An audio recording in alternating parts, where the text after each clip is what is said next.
Hello everyone, कैसे हो आप सब। आज फिर मैं आपके लिए एक छोटा सा टॉपिक लेके आई हूँ, that is the difference between the photo system 1 and photo system 2।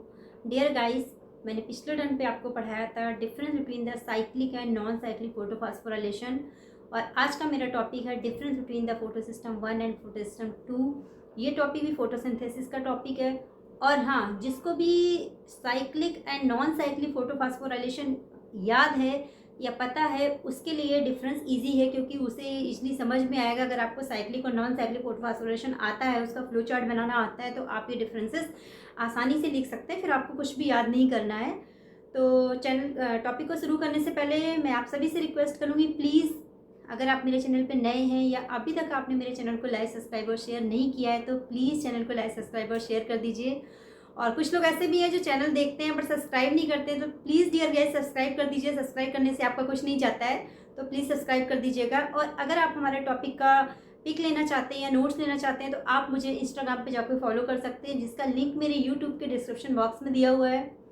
और आप चाहें तो अगर आपकी कोई क्वेरी हो तो आप मुझे मेल भी कर सकते हैं neelumistra999@gmail.com पे। तो स्टूडेंट्स, चलिए टॉपिक को फटाफट शुरू करते हैं। और हाँ, चैनल को सब्सक्राइब करने के बाद बेल आइकन को जरूर पुश कर दीजिएगा, जिससे मैं जो भी नया वीडियो डालूँ उसका जो नोटिफिकेशन है वो सबसे पहले आपको मिले। तो चलिए टॉपिक को स्टार्ट करते हैं। Difference between the photo system 1 and photo system 2, दोनों में क्या डिफरेंस होता है। तो फर्स्ट जो हमारा डिफरेंस है वो है रिएक्शन सेंटर। यानी रिएक्शन सेंटर क्या होता है, तो मैंने आपको बताया था जब मैंने फोटोसिंथेसिस की लाइट रिएक्शन पढ़ाई थी, तो मैंने बताया था टोटल दो रिएक्शन सेंटर होते हैं, एक होता है P700 और एक होता है P680। तो जो हमारा नॉन साइक्लिक फोटोफॉस्फोराइलेशन था उसमें दोनों रिएक्शन सेंटर इन्वॉल्व थे, यानी P680 और P700। जबकि हमारा जो साइक्लिक फोटोफॉस्फोराइलेशन था उसमें सिर्फ एक रिएक्शन सेंटर इन्वॉल्व था और वो था P700।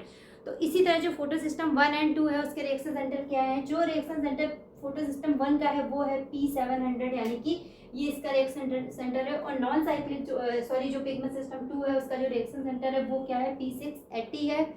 दूसरा जो डिफरेंस है वो है अक्रेंस, यानी कि ये जो फोटो सिस्टम है ये कहाँ पाए जाते हैं, कि कहाँ प्रेजेंस होती है। तो जो फोटो सिस्टम 1 है वो कहाँ पाया जाता है, lies on the outer surface of thylakoid. यानी फोटो सिस्टम 1 जो होता है वो थैलाकॉइड की आउटर सरफेस पे पाया जाता है, जबकि जो फोटो सिस्टम 2 है वो क्या होता है, थैलाकॉइड की इनर सरफेस पे पाया जाता है।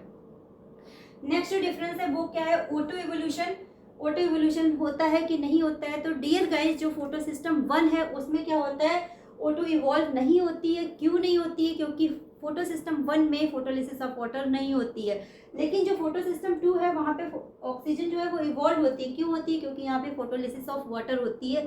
और जब भी फोटोलिसिस होगी वाटर की तो क्या होगा, उसमें ऑक्सीजन और हाइड्रोजन आयन रिलीज होते हैं, तो इसीलिए यहाँ पे ऑक्सीजन इवॉल्व होती है। नेक्स्ट डिफरेंस है NADPH, यानी NADPH कहाँ बनते हैं कहाँ नहीं बनते हैं। तो जो हमारा फोटो सिस्टम 1 है उसमें NADPH नहीं बनते हैं, नॉट फॉर्म होते हैं, जबकि जो फोटो सिस्टम 2 है उसमें NADPH बनते हैं। ये बहुत इंपॉर्टेंट टॉपिक है, कंफ्यूज मत होइएगा। नेक्स्ट क्या है, फोटो फास्फोराइलेशन, यानी कि जो फोटो सिस्टम 1 होता है वो कौन से फोटो फास्फोराइलेशन में भाग लेता है। तो आपको पता है जब मैंने नॉन साइक्लिक फोटोफॉस्फोराइलेशन पढ़ाया था तो उसमें क्या बताया था कि फोटो सिस्टम 1 और 2 दोनों होते हैं।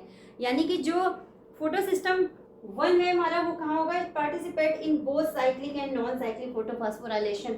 जबकि जो फोटो सिस्टम 2 है वो क्या होता है, केवल नॉन साइक्लिक फोटोफॉस्फोराइलेशन में भाग लेता है, साइक्लिक में नहीं लेता है। नेक्स्ट डिफरेंस है हमारा इलेक्ट्रॉन रिसीव, यानी इलेक्ट्रॉन कहाँ से आते हैं इसमें। तो जो फोटो सिस्टम 1 है उसमें क्या होता है, ये receive electrons from photo system 2। अगर आप नॉन साइक्लिक का फ्लो चार्ट याद करिए तो आपने देखा होगा कि जो फोटो सिस्टम 1 से इलेक्ट्रॉन निकलते हैं वो कहाँ 2 में चले आते हैं। यानी कि जो हमारा फोटो सिस्टम 1 है इसको इलेक्ट्रॉन कहाँ से मिलते हैं, फोटो सिस्टम 2 से मिलते हैं। लेकिन जो फोटो सिस्टम 2 है इसमें जो इलेक्ट्रॉन आते हैं वो कहाँ से आते हैं, फोटोलिसिस ऑफ वाटर से आते हैं। तो इस तरह से ये हमारा बेसिक डिफरेंस था, difference between photo system 1 and 2।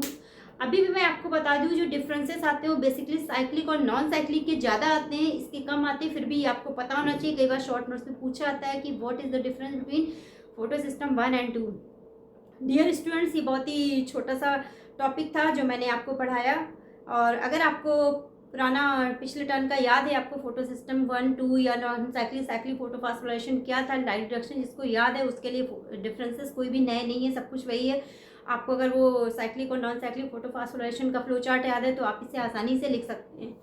और हाँ डियर गाइस, आप सभी से मेरा एक और रिक्वेस्ट है कि कई लोग मेरे चैनल को बार बार सब्सक्राइब कर देते हैं, जिससे क्या होता है कि अगर आप दोबारा सब्सक्राइब करते हैं तो वो अनसब्सक्राइब हो जाता है, क्योंकि मैंने देखा है उनका नाम भी शो करता है।